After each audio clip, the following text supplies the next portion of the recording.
জয় রাম, জয় গুরু, নমস্কার।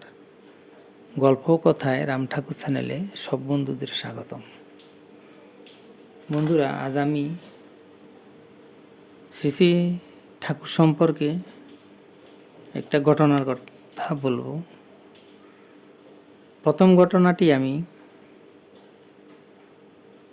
গত পর্বে বলেছিলাম, আজ দ্বিতীয় ঘটনার কথা বলবো, যাহা শ্রীমতী রেখাবর্ধনের মুখ থেকে শোনা। ঠাকুর বলেছিলেন, আমি তো ওই পটের মধ্যেই রইলাম। দয়াল ঠাকুর শ্রীমুখের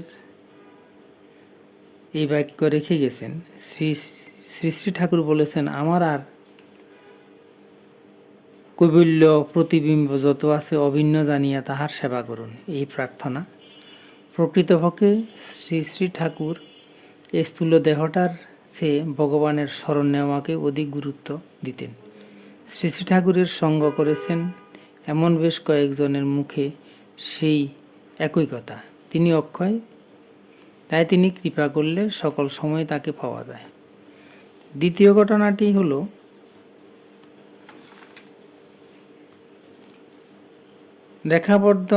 শ্রীমতী রেখাবর্ধন বলেছেন দ্বিতীয় ঘটনাটি সম্পর্কে। রামনগর ৩ নং রাস্তার মাঝামাঝি রেখা দিদির সহকর্মী তথা গুরুবোন মাধু দিদির বাড়ি। দোল উৎসব উপলক্ষে রেখা দিদি সহ অন্য সহকর্মীরাও সে বাড়িতে গেলেন। সেখানেও একটি অদ্ভুত দর্শন হয়েছিল। শ্রী শ্রী সত্যনারায়ণের শ্রীপটে প্রণাম নিবেদন করেই রেখা দিদি দেখলেন ঠাকুরের মাথা বেয়ে অজরে রক্ত ঝরছে। তিনি মাধু দিদির কাছে কাপড় চেয়ে নিয়ে ঠাকুরের শ্রীপটখানা মুছতে লাগলেন। তিনি যতই মুছে ফেলতে চেষ্টা করেন না কেন, তথাপি রক্ত মুছে যেন শেষ করতে পারছেন না। তিনি মাধু দিদিকে বললেন, কি গো, ঠাকুরের শ্রীপটখানা ভালো করে মুছো না কেন? রেখা দিদি যথাসময়ে বাড়ি চলে এলেন এবং ঠাকুর এ কি দেখালেন ভেবে পেলেন না।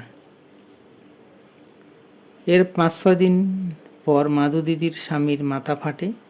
শ্রীমতী রেখা দিদি বলেন, ঠাকুরের শ্রীপট সত্য, তিনি কৃপা করে দেখালেন, তাই দেখলাম। এই সমস্ত কিভাবে হয় তা নিজেও বুঝে উঠতে পারি না, যুক্তি দিয়ে অর্থ পাই না।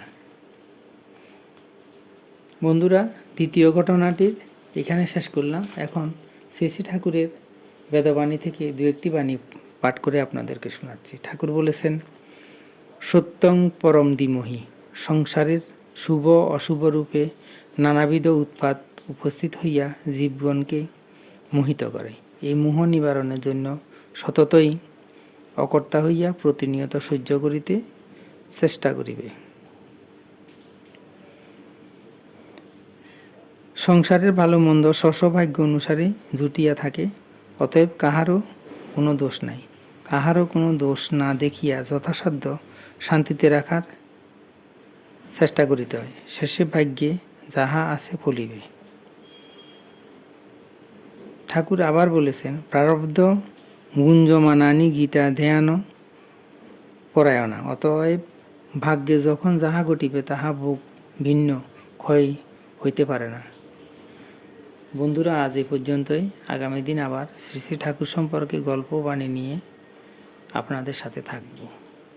বন্ধুরা, চ্যানেলটি যদি আপনাদের ভালো লেগে থাকে তাহলে সাবস্ক্রাইব করে পাশে থাকবেন। আর নতুন বন্ধু হলে শ্রী শ্রী ঠাকুর সম্পর্কে আরও নতুন নতুন